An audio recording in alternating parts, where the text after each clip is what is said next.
Hello everyone. After keeping my streak alive on Duolingo German for more than a year, I have a few insights that I would like to share with you. This is not a can you learn German with Duolingo? I'm sure you can. It takes a good student and a good teacher to get anything. I was not the best student. Sometimes I did just what I had to do to keep my streak alive. I did not try to use my German outside of Duolingo. I didn't take note. I didn't do anything other than play with the app once a day. And I do have some complaints about Duolingo. It's not all bad though, and we're gonna start straight away with what I feel is the strongest point for Duolingo. It is gamification. In Duolingo, you have your streak with your friends, daily quest with your friends, monthly badges, leaderboards, leagues. There might be something else, but you get the idea. You have so many mini competitions going that you just want to come back every day. And this, honestly, is the very first condition to do anything at all. Just show up every day. With Duolingo, you will. In fact, last year, when I decided I would try to learn German, I took a look at a number of apps, and I already knew that Duolingo was not the best app for me, but that's the one I stuck with because I have friends and family there as well, and that was a lot more fun. I see a parallel between Duolingo and school in the way that at school, too often, the important thing is the grades. So you're going to cram before a test and you're going to get a good grade. You'll remember some things, but not all that much. With Duolingo, the badges, the streaks, and the quests, and all of that, that's your grades. That's how you win the game. You do learn things, obviously, but not as much as if you had dedicated your time to learning rather than getting the XP, getting the badge, and that sort of things. Let's take a moment to discuss what you actually do in the app, what sort of activities they have for you. Okay. And there is plenty. You're going to listen to something and repeat it. You're going to listen to something, have the words, put them in the correct order. You're going to read a sentence. A word is missing, you select from the options, or you just type it. You're going to listen to little stories. You're going to even listen to a tiny podcast. You can chat with an AI. You can, what am I missing? Oh, match words. Obviously, some challenges are timed for extra excitement. Enough to say that you have plenty of things to do. On top of that, the UI, the actually look of the app, is plenty fun. You have those little animated characters. The cast of characters you learn with have their own personality. There's some attempt at humor. You're not going to be rolling on the floor, but you'll get a chuckle here and there. They've clearly made an effort to make the whole experience pleasant. If not efficient, pleasant. In the year that I did Duolingo, I only completed 2 out of the 15 sections at least. And this comes down to the fact that I didn't put a lot of effort in it, but also I got stuck. This is how you learn or how you're taught on Duolingo. Essentially, the app uses translation and repetition. You see a word or a bunch of words, and you see it enough times and in a simple enough context that you can intuitively work out how it works. It doesn't quite work for me in German. The in German can be a number of words. Der, das, die, dem, des. I'm not sure. I didn't go that far. So you have 6 options, I think. And you go, right, well, instead of learning le, la, and le in French, you have 6 words, but it's more complicated than that. The words vary in gender. They can be feminine, masculine, or neuter. They also vary by case, which would be okay. Then they are more to learn, but it's more complicated than that because they overlap. Die can be feminine or plural. Der, I think, can be masculine, feminine, and plural. Das is only neuter, ever, that's good. So they overlap. The point is, when you see a word with an article, even if you say it multiple times, it's not going to be enough, at least for me, to know, oh, this must be a masculine word. Or at least the app doesn't encourage you to take the time to analyze the sentence, like, ooh, it's D. It could be feminine or plural. Let me see if there are other elements in the story that can tell me what it is. And so what happened for me is that I was never quite sure a lot of the time. And it's quite funny because looking on the website, each section has a grammar summary, and in the first one it says that it's really, really important to always know the gender of the nouns, and I heartily agree. However, the way it is with Duolingo, you get to see those nouns very often when you're matching them, completing them. But when you're matching the word, I'm trying to think of table, tish. When you're matching tish with table, you don't need to know if it's feminine, masculine, or neutral. I think it's feminine. Or when you complete a sentence and you're missing the word tish, well, it's there, and there happens to be an article in front of it. But the article on its own is not enough to tell you the gender. And it is really important to know the gender of the noun, because the article will agree with it, the adjective will agree with it.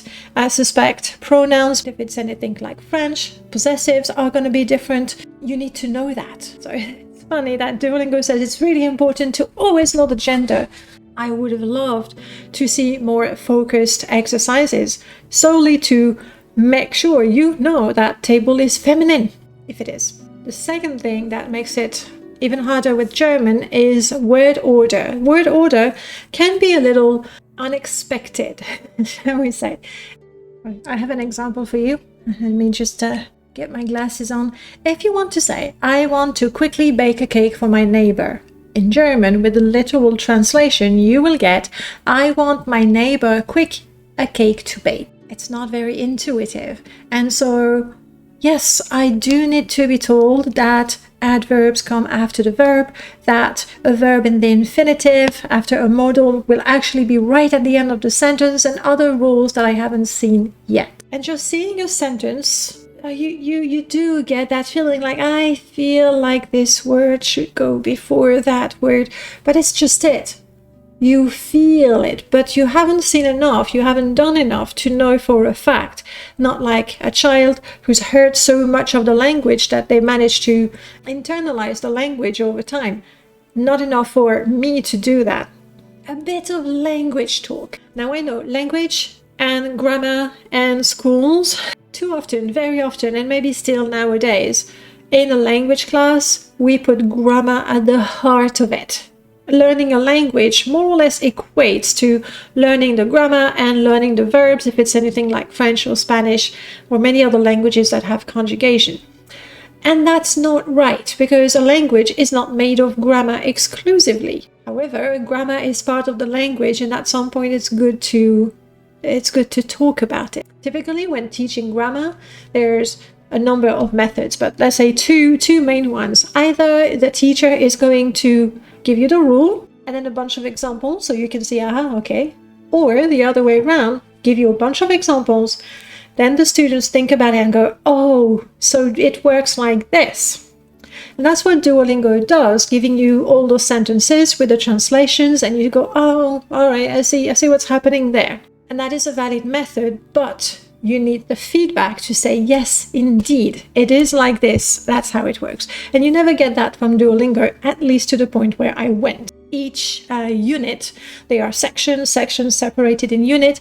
Each unit has a little guidebook, I think they call it. That is, again, a bunch of sentences. Sometimes there's a bit more saying that, oh, there's a formal you and an informal you, explaining a little bit, but not enough, in my opinion. So what happened to me when I reached the end of the second section, I knew a bunch of words, but when I was trying to make a sentence, it was terrible. I was really good, still am, I think, really, really good at reading or even hearing a sentence and knowing what it meant. No problem. Every little exercise, I understood what it was about. But when I had to produce my sentence, not only did I not have enough practice of that, but then I was plagued with uncertainties and I got stuck. I think the simple solution for that would be to have more focused drills and a little more explanation.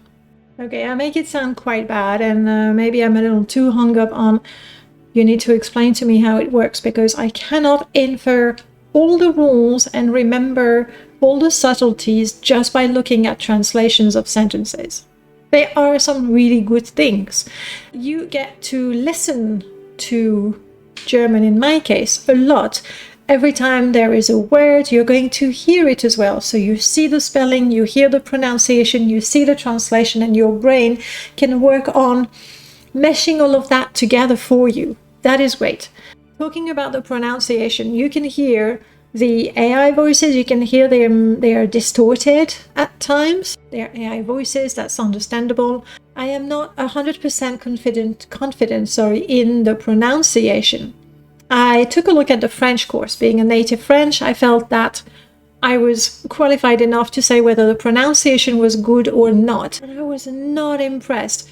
That was a while ago. Maybe it's vastly improved since then, but the pronunciation was not amazing for French.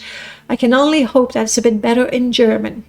It's quite hard to find listenings at begin level. Duolingo has plenty of that, so it's great in that way. Speaking, if you're in a classroom, out of a 60-minute lesson, how much will you speak the language you're learning? Even if they're given the opportunity to talk in pair work or group work, they're not going to always have the feedback of the teacher. So they might just be saying something that is wrong and reinforcing something that is wrong. With Duolingo, every time you speak, you get the feedback. Again, it's not perfect. Speech recognition is not perfect, but it is better than nothing at all. One of the activities that I really like in Duolingo is the stories. They have little stories. And the reason why I like them is because in those stories, you do not know 100% of the words. Let me explain. However, in real life, you develop a skill where you hear 5 words, and based on the words you understand, the context, you're able to say, all right, yeah, that's what's happening. Those little stories do exactly that. You don't know all the words. There's a couple of words you'd never seen before, but based on the context and what you do understand, you get it. And I feel that's a really, really good activity. There are a number of other features that I like, but when talking about those, we have to talk about the subscription. Duolingo is free, mostly. The whole course is free. And then you pay for Super to have access to a number of features, or Max to have access to absolutely all the features. With Super, you have access to the speaking practice. You hear something, you repeat it. The listening practice, you hear something, you have the words, you put them in the correct order. Sure, why not?